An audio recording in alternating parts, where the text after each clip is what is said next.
So, how do the best companies in the world stay the best?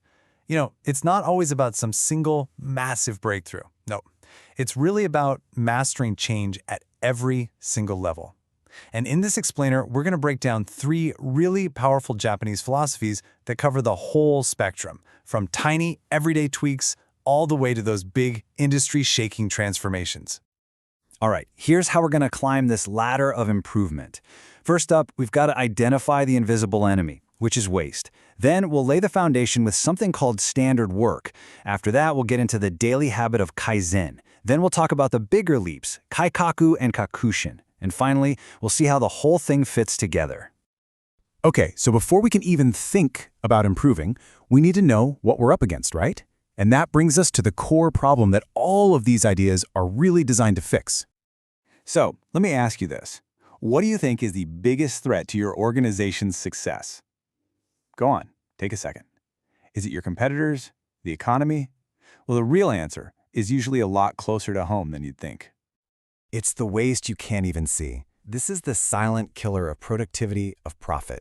It's all that effort, all that time, all those resources just vanishing without adding any real value. It's the stuff that's happening right under your nose, and you might not even realize it. The Japanese have a great word for this, muda. And here's the absolute key to understanding it. Value is always defined from the customer's point of view. Think about it like this. If your customer wouldn't be willing to pay for something you're doing, well, then it's probably muda. It's waste. And look, waste isn't just about, tossing stuff in the bin. It's so much more subtle. It's that time your team spends just waiting around for information. It's having way too much inventory sitting on a shelf. It's a worker having to walk all the way across the room to grab a tool they need 10 times an hour. All these little things. These are the classic types of muda that just silently bleed a company dry. Okay, so we know the enemy is this invisible waste.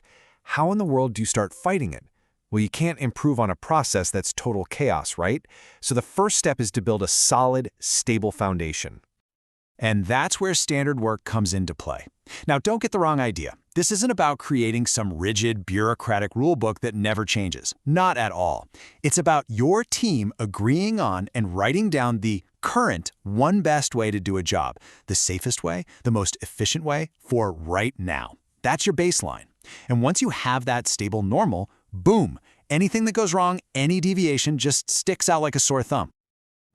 This quote from Henry Ford, of all people, just hits the nail on the head. A lot of folks hear standardization and they think, that's going to stifle all our creativity. But it's actually the complete opposite. You just can't improve on chaos. The standard isn't a cage, it's the launch pad. It's that solid ground you need to be standing on before you can make your next big leap. All right, so our foundation is set. We've got our standard work. Now we're ready to climb to the first and probably the most famous rung on this ladder, Kaizen. And this is where we see a huge difference in thinking. For most companies, improvement is this big special event. It's a project that gets kicked off by management because, something broke. But in the Toyota way, in a true Kaizen culture, improvement isn't an event. It's a daily habit. It's just part of the operating system, like breathing. So what does that look like? Well, it's all about these principles right here. And the big one is that it's worker-led. Why? Because the people on the front lines, the ones actually doing the work, they're the experts. They are the ones empowered to make these small, smart changes every single day. And I love this last part, the idea that no problem is a problem. If you think your process is perfect, that's actually a huge red flag. It just means you're not looking hard enough for ways to make it even better. So how do you find these little opportunities for improvement? A key tool is something called the Gemba walk. Gemba is just the Japanese word for the real place, where the work actually gets done. And let's be clear, this is not a manager marching around with a clipboard inspecting things. No. It's about leaders going to the shop floor or to the call center or wherever to observe, to ask questions with respect, and to really truly understand what their teams are up against every day. Okay, so Kaizen, these daily, small improvements, it's incredibly powerful. It builds this amazing culture of engagement, and it chips away at waste bit by bit. But what happens when the market suddenly shifts under your feet or some crazy new technology comes along? Right. What happens when those small, incremental steps just aren't going to cut it anymore? This is where we have to climb higher up that ladder. Because small steps are crucial, but every once in a while, you got to take a giant leap. And this brings us to our next two Ks. First, there's Kaikaku. Think radical change. This is not a tiny tweak. This is a fundamental overhaul of an existing system, like ripping out the old assembly line and putting in a brand new one. Then you've got Kakushin. This is pure innovation, a complete and total departure from the past. We're talking a brand new product, entering a new market, something that literally disrupts the entire industry. And you can really see the difference when you lay them all out side by side. As you move from left to right here, from Kaizen to Kakushin, everything gets bigger. The scope goes from a small process to the whole company culture. The risk goes from super low to really high.